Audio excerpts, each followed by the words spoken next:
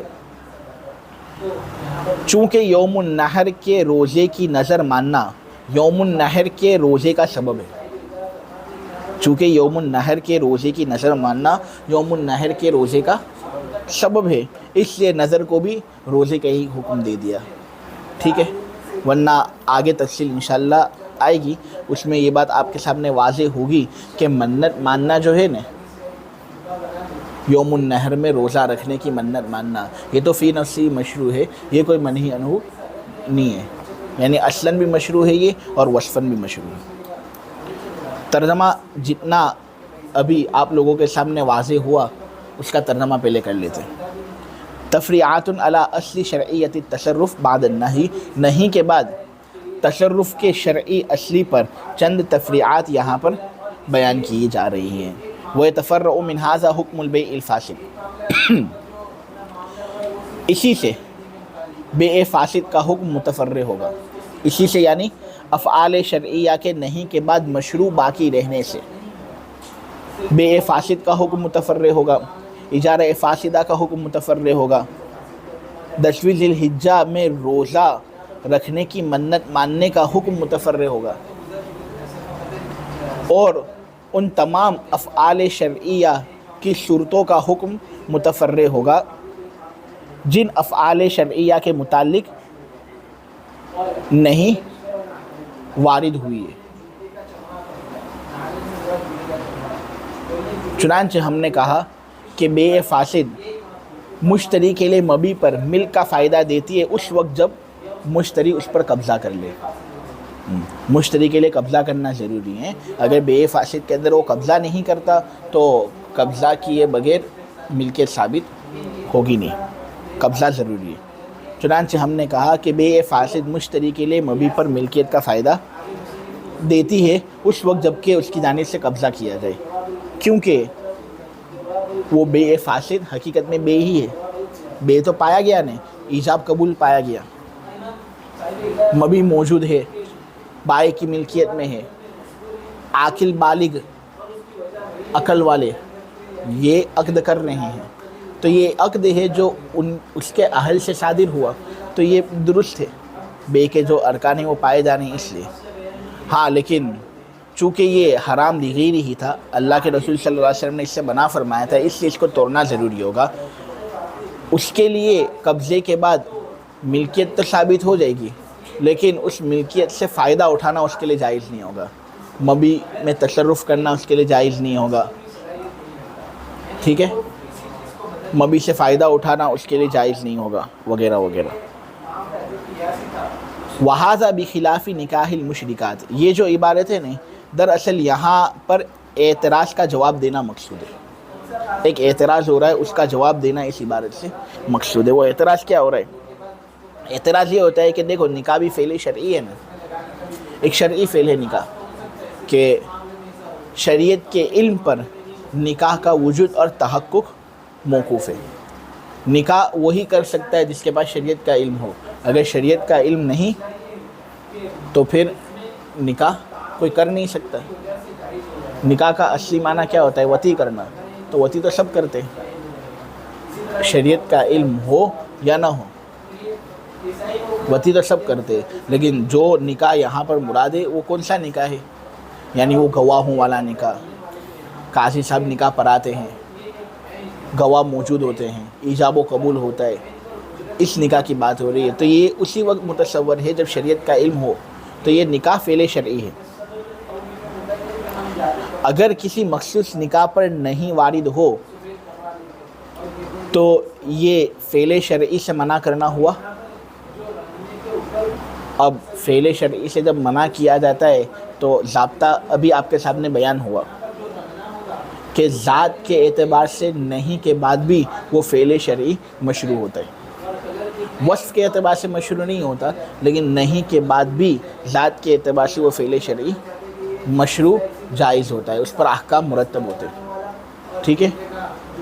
لیکن ہم دیکھتے ہیں کہ اگر کوئی آدمی مشرک عورت کے ساتھ نکاح کر لے، یا اپنی باپ کی بیوی کے ساتھ نکاح کر لے، یا ایک دوسرا آدمی تھا اس نے یا تو اپنی بیوی کو طلاق دے دی، یا یہ کہ وہ مر گیا اور اس کی وجہ سے اس کی جو بیوی ہے وہ عدت کے اندر بیٹھی ہوئی ہے، اب عدت گزار رہی ہے وہ کہ اس کے ساتھ نکاح کر لیا۔ نکاح کرنا تو کب جائز تھا؟ جب عدت پوری ہو جاتی، لیکن عدت گزار رہی تھی کہ اس نے نکاح کر لیا۔ یا یہ کہ ایک عورت ایک آدمی کے نکاح میں ہے اور اس عورت کے ساتھ نکاح کر لیا، یعنی نکاح بھی ٹوٹا بھی نہیں، وہ غیر کی منکوحہ ہے اور اس کے ساتھ نکاح کر لیا۔ یا یہ کہ محرم عورت، نعوذ باللہ اپنی ماں یا بہن یا بیٹی کے ساتھ نکاح کر لیا، یا نکاح کر لیا بغیر گواہ کے، یہ سب ایسے نکاح ہیں جن پر نہیں وارد ہوئی ہے نا۔ مشرک عورتوں کے ساتھ نکاح کرنا کیا جائز ہے؟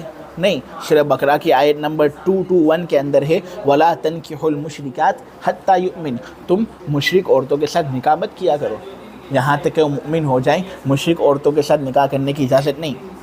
اسی طرح باپ کی منکوحہ کے ساتھ نکاح کرنا بھی جائز نہیں۔ سورہ نساء کی آیت نمبر 22 میں ہے وَلَا تَنْكِحُوا مَا نَكَحَ آبَاؤُكُمْ، کہ تم نکاح مت کرو ان عورتوں کے ساتھ جن کے ساتھ تمہارے باپوں نے نکاح کیا۔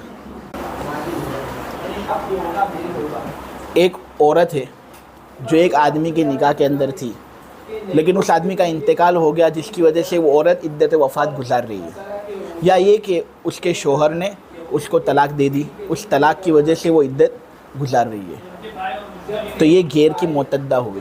اب اس کے ساتھ نکاح اس وقت جائز ہے جب وہ عدت پوری کر لے، لیکن جب عدت میں وہ ہو تو پھر اس وقت نکاح نہیں کر سکتے نا، اس وقت نکاح کرنے کی اجازت نہیں ہے۔ اسی طرح اس عورت کے ساتھ بھی نکاح کرنے کی اجازت نہیں ہے جو ابھی فی الحال کسی شوہر کے نکاح میں ہے، ارے وہ کسی دوسرے کی ہے، تم تھوڑی اس کے ساتھ نکاح کر سکتے ہو، اس سے علیحدہ ہوگی، عدت گزارے گی، اس کے بعد تم نکاح کر سکتے ہو نا۔ کسی کے نکاح میں کوئی عورت ہو تو اس کے ساتھ نکاح تھوڑی ہو سکتا ہے، کیوں نہیں ہو سکتا؟ ان دو عورتوں کے ساتھ نکاح، یعنی معتدۃ الغیر کے ساتھ اور منکوحۃ الغیر کے ساتھ، کہ قرآن کے اندر ہے سورہ نساء کی آیت نمبر 24 میں ہے، 5ویں پارے کی پہلی آیت والمحصنات من النساء، کہ تم پر حرام کی گئی ہیں پاک دامن عورتیں، وہ عورتیں تم پر حرام کی گئی ہیں جو دوسروں کے نکاح کے اندر ابھی موجود ہیں، یا یہ کہ وہ عدت گزار رہی ہیں، ٹھیک ہے، دونوں عورتیں اس میں داخل ہے۔ تو دیکھو اس پر بھی نہیں وارد ہوئی ہے، کیونکہ اس کا تعلق وہ حرمت علیکم امہاتکم و بناتکم کے ساتھ ہیں، حرمہ کا لفظ نہیں کا معنی بتا رہے، لہٰذا معلوم ہوا کہ غیر کی معتدہ کے ساتھ یا غیر کی منکوحہ کے ساتھ نکاح کرنا بھی ممنوع کام ہے، یہ اچھی بات نہیں۔ اپنے محارم کے ساتھ نکاح کرنا یہ بھی شریعت کے اندر جائز نہیں۔ سورہ نساء کی آیت نمبر 23 میں ہے حرمت علیکم امہاتکم و بناتکم و اخواتکم و عماتکم و خالاتکم الی آخر، یہ جو تذکرے ہوئے کہ تم پر تمہاری ماں حرام ہے، تم پر تمہاری بیٹیاں حرام ہیں، تم پر تمہاری خالائیں حرام ہیں، تم پر تمہاری پھوپھیاں حرام ہیں، تو یہ سب محارم عورتیں ہیں جن کے ساتھ نکاح کرنے کی اجازت نہیں، ٹھیک ہے؟ تو ان کے ساتھ بھی نکاح کرنے سے اللہ تعالیٰ نے منع فرمایا ہے، بلکہ بغیر گواہ کے نکاح کرنے سے بھی اللہ تبارک و تعالیٰ نے منع فرمایا ہے۔ بے حقیقی ایک کتاب ہے السنن الصغیر، اس کے اندر ایک صحیح روایت ہے حضرت حسن بصری کے حوالے سے اور حضرت سعید ابن المسیب کے حوالے سے۔ وہ کہتے ہیں کہ حضرت عمر یہ کہا کرتے تھے لا نکاح الا بولی و شاہدی عدل، کہ نکاح نہیں ہے ولی کے بغیر اور نکاح نہیں ہے دو عادل گواہوں کے بغیر، یعنی دو عادل گواہ تو کم سے کم ہونے ہی چاہیے، اس کے بعد ہی نکاح ہوگا۔ تم بغیر گواہ کے نکاح کر لو، یہ مناسب نہیں، شریعت نے اس سے منع کیا ہے۔ جو لا ہے نا، لا یہ نہیں کے معنی میں یہاں پر ہے، ٹھیک ہے؟ تو اس سے بھی نہیں وارد ہو رہی ہے۔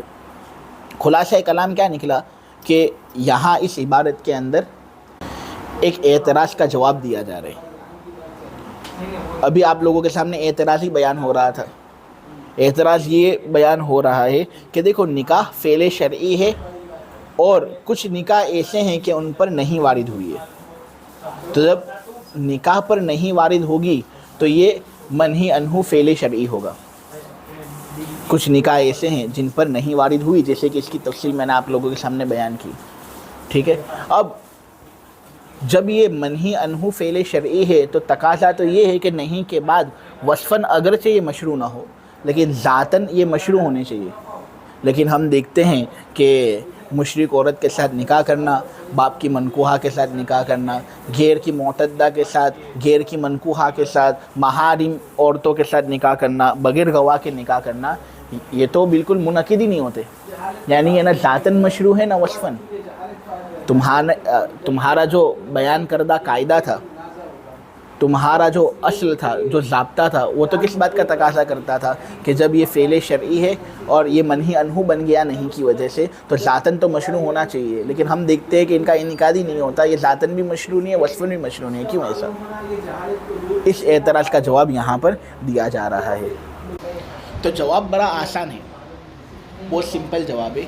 جواب یہ ہے کہ دیکھو یہ جو مذکورہ نکاح آپ کے سامنے بیان ہوئے نا، ان نکاح کو مشروع رکھنے میں ایک مجبوری ہے اور وہ اجتماعی ضدین ہے۔ ان نکاح کو مشروع رکھنے کے اندر ایک مجبوری ہے اور وہ ضدین کا جمع ہونا ہے۔ چونکہ یہاں ضدین جمع ہو رہے ہیں اس وقت جب ہم نکاح کو مشروع رکھتے ہیں، اور ضدین کا جمع ہونا محال ہے۔ ایک جگہ پر ایک ہی وقت کے اندر ایک ہی حالت میں اندھیرا بھی ہو روشنی بھی ہو، ایسا ہو سکتا ہے۔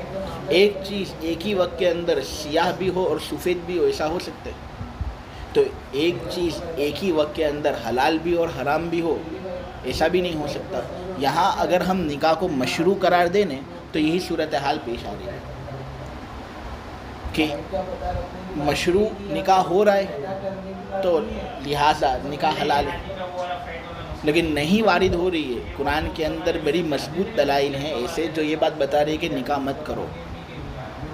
ان نہیں کا تقاضا یہ ہے کہ یہ سب تصرفات حرام ہے، تو پھر حلال اور حرام کا اجتماع یہاں پر ہو رہا ہے، ضدین کا اجتماع لازم آ رہا ہے۔ یہ ہمارے نزدیک ایک ایسی چیز ہے جو امپاسبل ہے، اس لیے ہم نکاح جو ابھی ابھی بیان ہوئے ان کو سرے سے منعقد ہی نہیں کریں گے۔ ہم کہیں گے کہ یہ جو نکاح ہے نا، اگرچہ یہ فعل شرعی ہیں اور فعل شرعی یہاں نہیں کی وجہ سے منہی عنہ ہو رہا ہے، لیکن پھر بھی ان کا حکم قبیل عین ہی ہوگا، قبیل غیر ہی نہیں ہوگا، قبیل عین نہیں ہوگا۔ ان کی ذات کے اندر قباحت ہوگی۔ ذات کے اندر جب قباحت ہے تو پھر یہ افعال نہ ذاتاً مشروع ہوں گے نہ وصفاً مشروع ہوں گے۔ میں یہ بات پہلے آپ لوگوں کے سامنے بیان کر چکا ہوں کہ یہ جو حکم بیان کیا جا رہا ہے فعل شرعی سے نہیں کے بارے میں، کہ جو بھی فعل شرعی منہی عنہ ہو وہ کبھی غیر ہی ہوتا ہے، تو یہ مطلق حکم نہیں ہے، یہ مقید ہے۔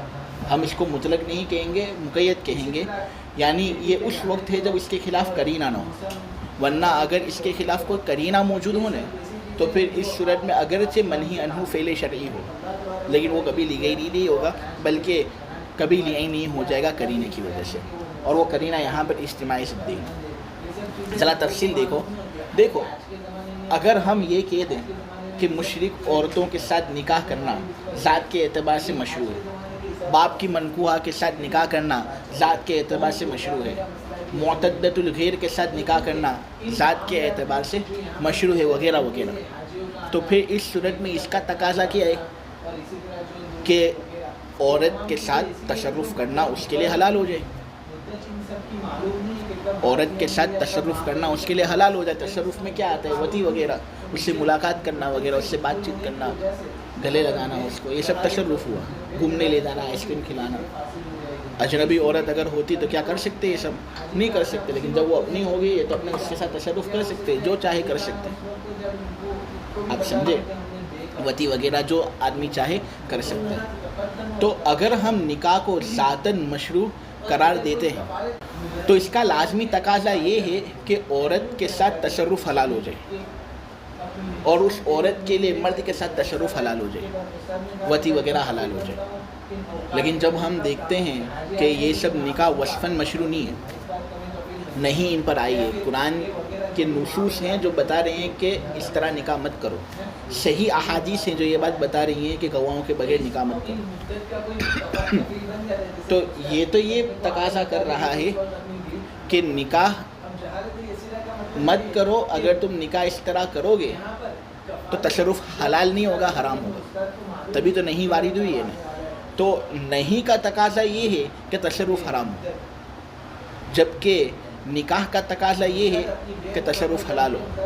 اب ہم یا تو حلال قرار دیں کسی چیز کو یا حرام قرار دیں. ایک چیز کو ایک ساتھ حلال بھی اور ایک چیز کو ایک ساتھ حرام بھی ہم کس طرح قرار دے سکتے ہیں؟ دیکھو جو بے کا معاملہ تھا نا، اجارہ فاسدہ کا معاملہ تھا، وہ الگ تھا، اس کا معاملہ الگ تھا.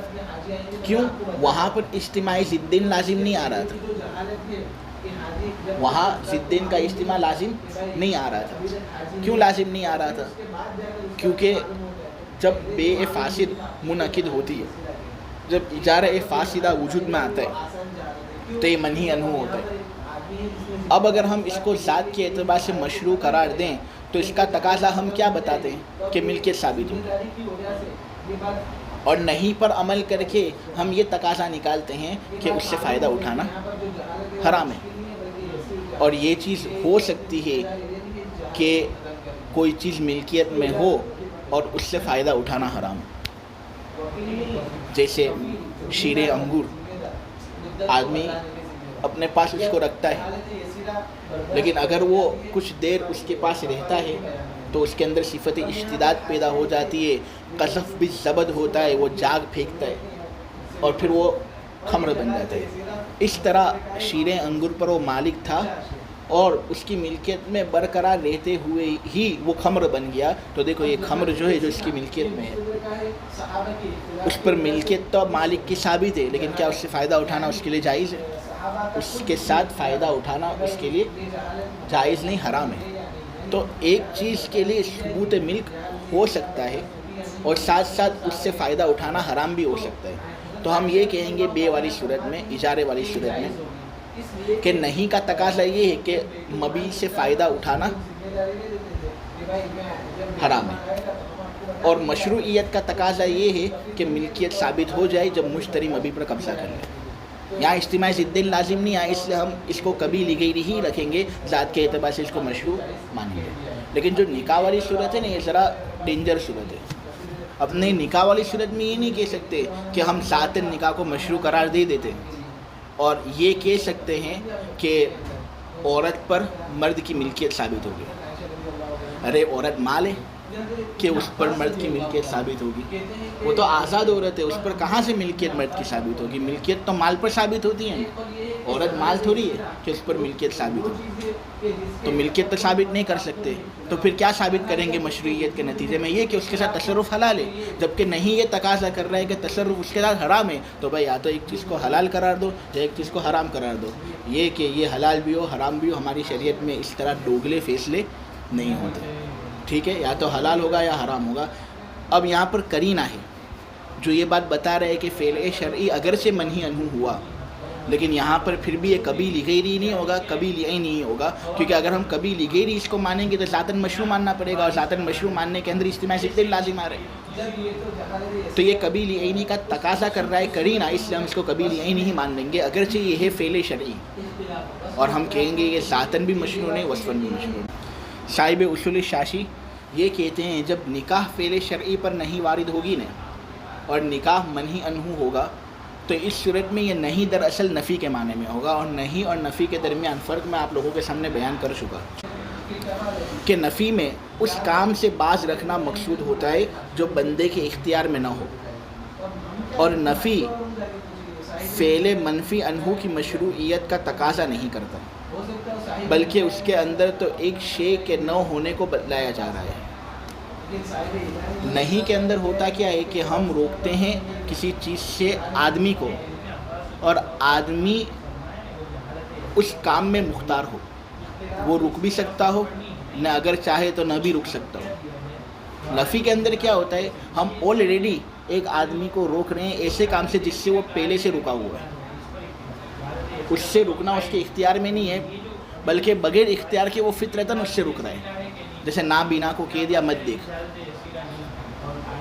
ان پڑھ کو کہہ دیا مت پڑھ، اگر تم پڑھنے کے لیے کہو گے تب بھی وہ پڑھ نہیں سکتا، نہیں، تو یہ نفی ہے۔ اور نہیں جو ہوتی ہے نا، جب وہ فعل شرعی پر آتی ہے تو وہ اس بات کا تقاضا کرتی ہے کہ ذاتاً وہ مشروع ہو شرعی اعتبار سے، لیکن نفی جب فعل شرعی پر آتی ہے نا تو وہ اس بات کا تقاضا نہیں کرتی کہ وہ فعل منفی عنہ ذاتاً مشروع ہو، بلکہ ذاتاً غیر مشروع ہوگا تب بھی چلے گا۔ اب یہ کہ پھر اس کو روکنے کے لیے کیوں کہا جا رہا ہے، تو نفی کے اندر مقصود یہی ہوتا ہے کہ وہ آدمی یہ چاہ رہا ہوتا ہے کہ وہ سب کے سامنے یہ بیان کرے کہ یہ کام نہیں ہو رہا، کسی کام کا نہ ہونا اور عدم ہی بتانا مقصود ہوتا ہے، اور یہاں پر وہ مقصد پایا گیا۔ تو نکاح سے جو روکا گیا نا، وہاں پر جو نہیں ہے وہ نفی کے معنی میں ہے۔ اس کا مطلب یہ کہ اس میں ایسے کام سے باز رکھنا مقصود ہے جو بندے کے اختیار میں نہیں، اور فعل منفی عنہ کی مشروعیت کا تقاضا نفی نہیں کرے گا، لہٰذا یہ ذاتاً بھی غیر مشروع ہوگا، وصفاً بھی غیر مشروع ہوگا۔ وَهَذَا بِخِلَافِ نِكَاحِ الْمُشْرِكَاتِ، اور یہ یعنی تصرفات شرعیہ کا منہی عنہ ہونے کے بعد بقائے مشروعیت کا تقاضا کرنا، مشرک عورتوں کے ساتھ نکاح کرنے، باپ کی منکوحہ کے ساتھ نکاح کرنے، غیر کی معتدہ کے ساتھ نکاح کرنے، اور غیر کی منکوحہ کے ساتھ نکاح کرنے، اور محرم عورتوں کے ساتھ نکاح کرنے اور بغیر گواہوں کے نکاح کرنے سے الگ ہے۔ تصرفات شرعیہ کا منہی عنہ کے بعد بقائے مشروعیت کا تقاضا کرنا مشرک عورتوں کے ساتھ نکاح کرنے میں نہیں ہوگا، باپ کی منکوحہ کے ساتھ نکاح کرنے میں نہیں ہوگا، غیر کی معتدہ غیر کی منکوحہ کے ساتھ نکاح کرنے میں نہیں ہوگا، محرم عورتوں کے ساتھ نکاح کرنے میں نہیں ہوگا، بغیر گواہ نکاح کرنے کے اندر نہیں ہوگا، یعنی یہاں یہ ذاتاً مشروع نہیں ہوں گے، اس لیے کہ نکاح کی مشروعیت کا تقاضا تصرف کا حلال ہونا ہے، اور نہیں کا تقاضا تصرف کا حرام ہونا ہے۔ حلت اور حرمت کے درمیان جمع محال ہے، چنانچہ نہیں کو محمول کیا جائے گا نفی پر، نہیں کو محمول کیا جائے گا نفی پر، یعنی یہاں پر نہیں ہے تو تم شاید یہ سمجھو کہ یہ نہیں تقاضا کرتا ہے اس بات کا کہ یہ ذاتاً مشروع ہو۔ ہم کہتے ہیں یہ نہیں نفی کے معنی میں ہے، اور نفی تو بس کسی چیز کا نہ ہونا بتلاتا ہے، اگرچہ وہ ذاتاً اس پر قادر نہ ہو، تو یہ ذاتاً مشروعیت کا تقاضا نہیں کرتا، اس لیے یہ نہیں نفی کے معنی پر محمول کیا جائے گا۔ رہا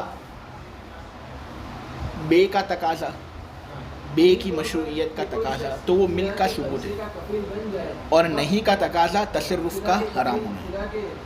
ان دونوں کے درمیان جمع ممکن ہے بعین طور کہ مشتری کے لیے مبی میں ملکیت ثابت ہو جائے اور تصرف حرام ہو جائے، لیکن یہی ملکیت ہم نکاح میں ثابت نہیں کر سکتے، کیونکہ نکاح میں تبادلہ جو ہوتا ہے وہ مال کا تبادلہ ہوتا ہی نہیں، تو جب مال نہیں ہے تو پھر ملکیت کس طرح آئے گی؟ کیا ایسا نہیں کہ اگر شیر انگور مسلمان کی ملکیت میں خمر بن جائے تو اس خمر پر مسلمان کی ملکیت باقی رہے گی.